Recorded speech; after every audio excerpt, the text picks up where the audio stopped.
Good afternoon, everybody. Zach Meyer with Meyer Property Maintenance. Today I'm working on a pond, actually. Doing a little bit of a clean out. This stuff is known as yellow iris, and it's very, very invasive.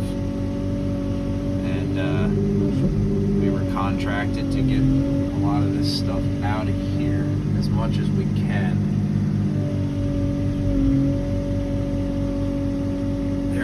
Pumps and whatnot in this pond, so we gotta be careful not to disturb any lines or anything.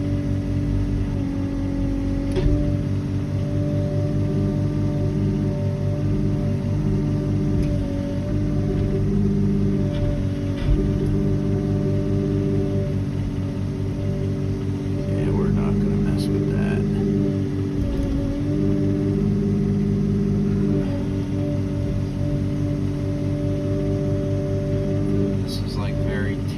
Work around these ponds, especially with the bank. Okay, let's back out of here.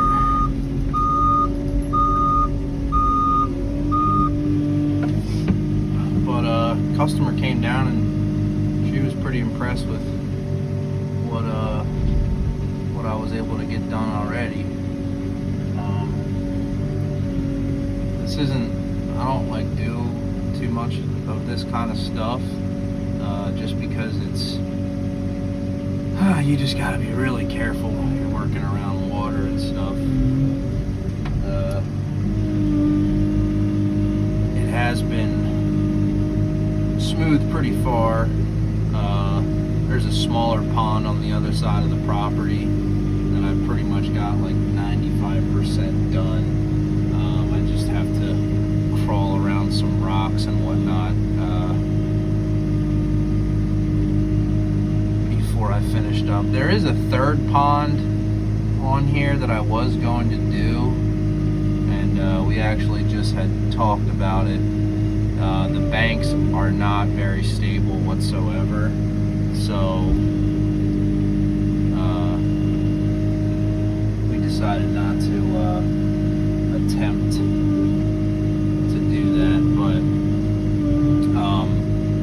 always check with your township and stuff like that and make sure you don't need a permit or anything. And most townships don't require permits for just like stuff like this.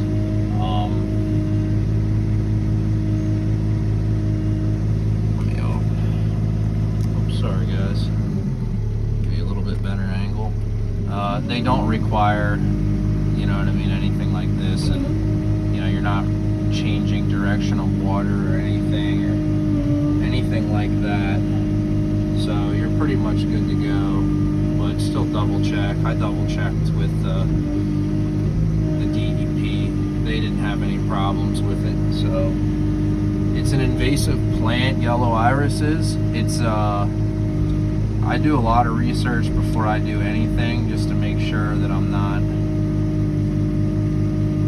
dealing with something that's like possibly protected, like a plant or a species of some sort. Yellow iris is native to Europe, Great Britain, I guess is also considered Europe, but yeah, it's native over there, but somebody actually planted this here and it's just taken over this pond.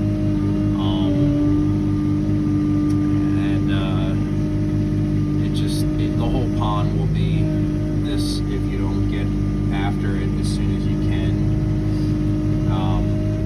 So that's why we're here.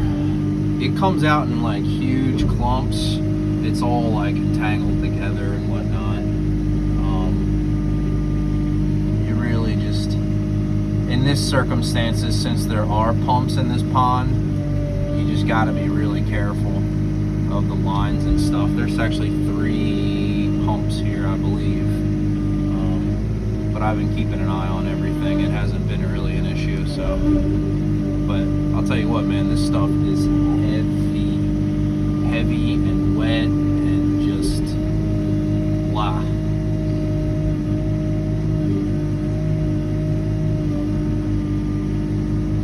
I wasn't even gonna do a video just because I was so worried about concentrating on this thing. But I decided,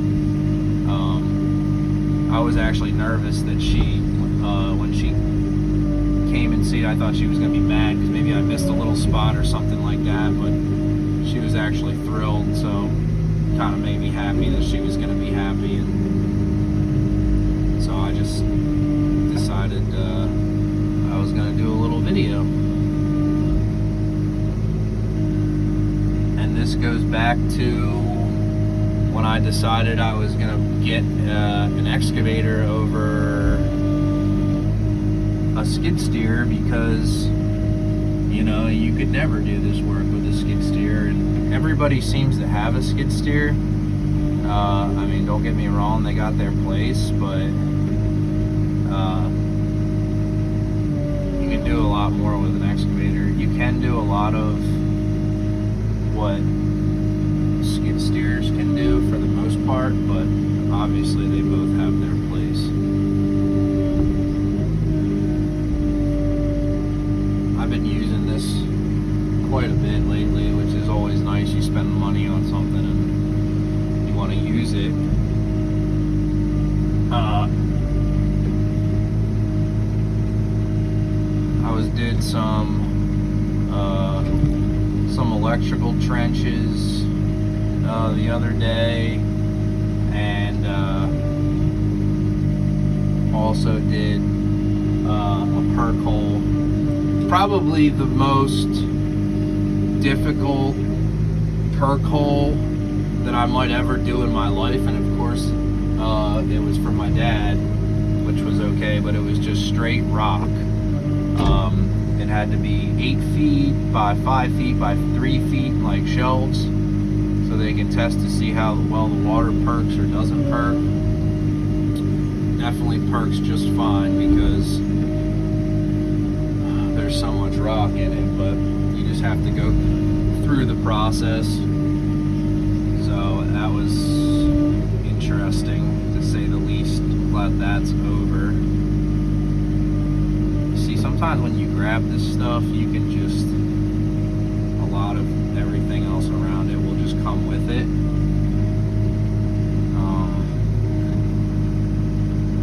And I've been using the hell out of my thumb to get this stuff out of here.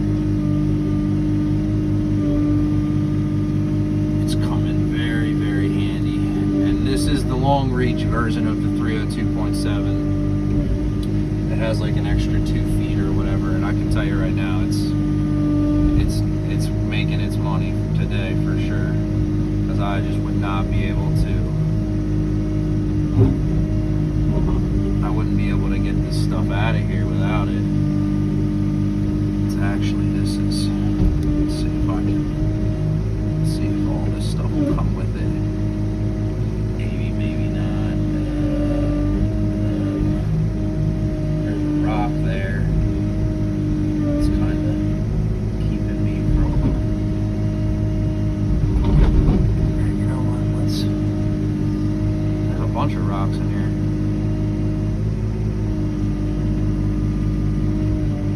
But I mean, you get an idea for how powerful this thing is for its size. I mean, you know, this stuff is heavy. I mean, seriously, seriously heavy.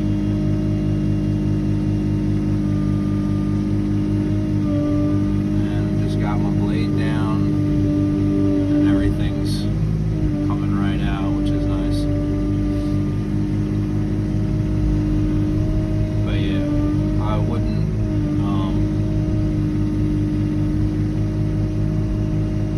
wouldn't get the short version of a machine unless for some reason you actually just totally didn't need it. I would always opt for the long arm if you can. It just makes more sense.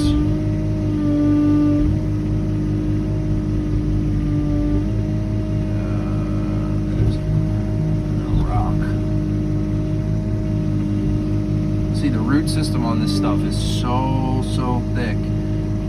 it is all tangled together, which is nice when you're pulling it out, but oh my god, I don't know how else you would get this stuff out of your pond. If you had a pond and the stuff started taking over, oh my goodness.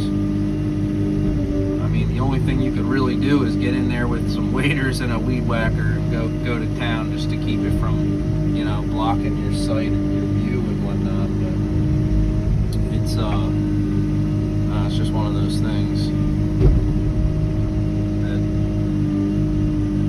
you know, only an excavator is going to be able to do. Somebody else actually inquired about some pond work, about doing the same thing, and the problem in that situation is that it was actually a retention pond,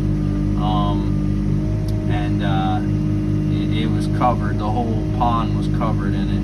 It just kind of got away from the owner, and yeah, we couldn't do it.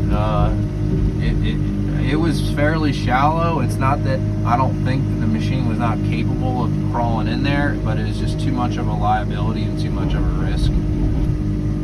So, and also, like, you know, we would end up having to drain it, and it would be a lot more costly, and amongst other things. First of all, when you drain something, you need to have an engineer come out, and he needs to evaluate everything and what you're going to be doing and how much you're going to be draining and how quickly you're going to be draining. There's a lot of factors in there, and you know, that's a whole rock right there. It was just too much for me to want to take on, and you know, there's just so much going on with that, you know, and you never want to, you know, if you don't feel confident on doing something, then just, you know, just don't do it. It's sometimes it's not worth the money. It's more trouble than what it's worth.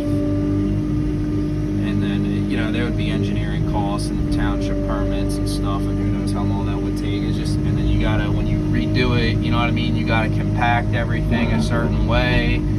I mean, it's just, you really gotta be careful on what you're doing. But I will say, don't do any kind of water work, aside from, like, you know, maybe like some French drains or whatever. As long as the water is draining where it's supposed to go, you know what I mean, you'll probably be okay. But if you're putting in anything like really extensive in terms of rerouting water, you just need to go about making the proper steps on doing that, because you know, you can get yourself into a hell of a lot of trouble really quickly, not just like danger wise, but you know, you can cause problems for somebody else. So you know, it's always good to double check with your township when you can. I should say you have to. I would never, anything that I think might require a permit, I talk to my township first. Whatever the customer lives in or commercial site it's on, you know what I mean? Whatever, like, you gotta take care of yourself.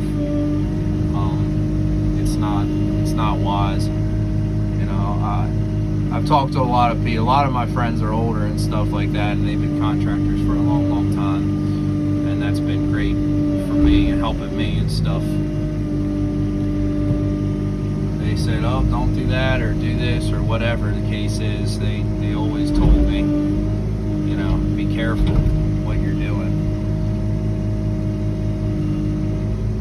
So I always listen to their advice.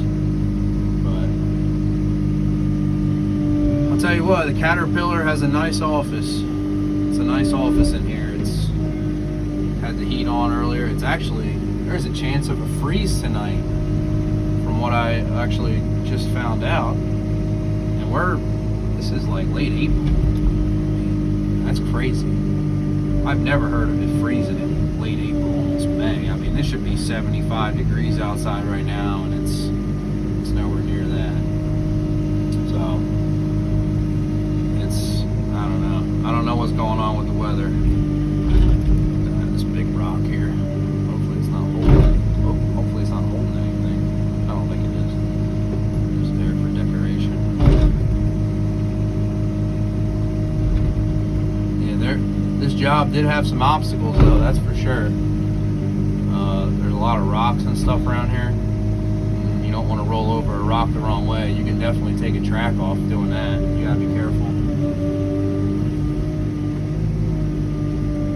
But, you know, I just wanted to do a little video just to show customers, you know, what this thing can do in different circumstances. So I will, if you go on my Facebook page, Meyer Property Maintenance LLC, I post some before and after photos of this job,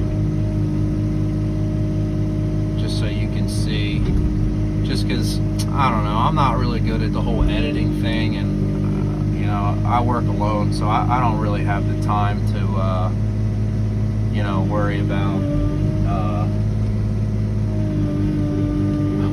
editing videos and stuff like that right now. It's just not my area of expertise. But you know, sometimes it's good to get some real-time footage and stuff, and anybody who does watch the videos, I mean, it definitely helps anybody who's, you know, actually doing work with their machine, or if they're new to getting into like excavation.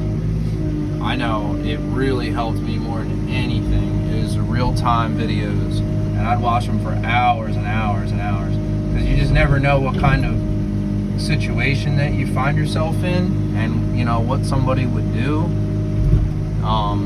So you know, that's why I like to do live time videos, and obviously I don't have to do any kind of editing. I just post a video, which is cool. Oh man, it's a massive rock.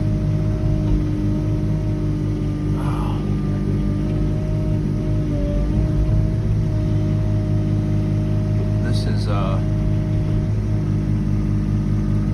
this property actually is just absolutely gorgeous. I mean, if you look up there, is the house on the hill.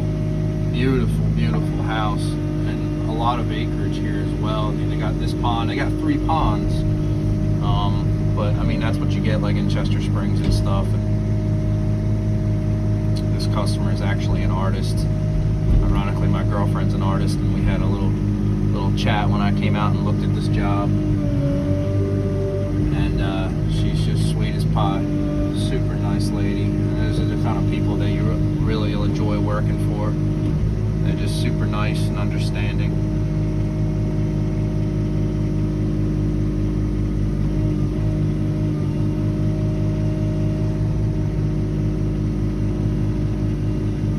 You know, I could just be hogging this stuff out of here, but like I said, I'm also looking for like wires and pipes and stuff like that, just because I don't know what's in here. But all the wires are over here behind me. I don't really see any caps or anything over here, so I really don't think that there's anything there. But hey, it's also good to have really good insurance too. Don't forget about that. You got to have yourself some good insurance, especially going to be working on people's properties with machinery. You got to be able to take care of your number one. Get yourself some good insurance, double check with your insurance, triple check with your insurance, and make sure, you know, you're covered for A, B, C, D, E, everything. People appreciate that. They know that you're insured for $2 million. Something goes south, you know, they're not, is that a snake? What is that? Snake. Look, see him on the bucket? On the tooth? I guess he was in the wrong place at the wrong time. Sorry, buddy. Oh, shit. Well, I know I'm getting better with my, what you call it, with my operating. Pick up a snake on one tooth. Remember when I first got this thing, man, I could barely move the thing around. Now I could paint a picture with the thumb in the bucket. And you spend enough time in this thing, you really understand it. That's really important, to be comfortable with your machine. It's just super important to be comfortable with this thing, man. Especially you're gonna be putting yourself in some weird areas, up against water and stuff like that, edges of ponds or creeks or, you know, whatever. Gotta make sure you know what you're doing. You spend enough time on it. I mean, I ran the thing for, I don't know, maybe 12 hours just at my shop, just doing little stuff, picking things up, moving around, before I got like really comfortable, and then I was like, okay, I'm gonna go put this on a job now. So, you know, it's always good to be in tune with your stuff as well.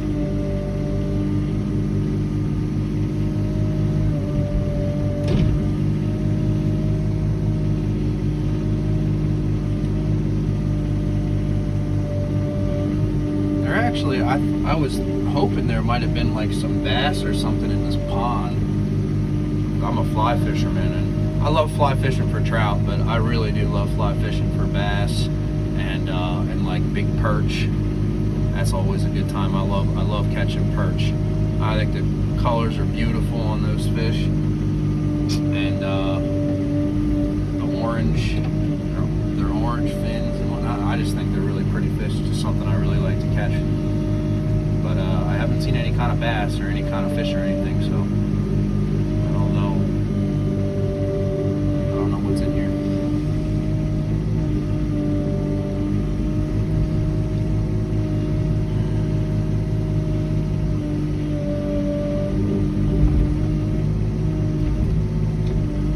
Look at that thumb.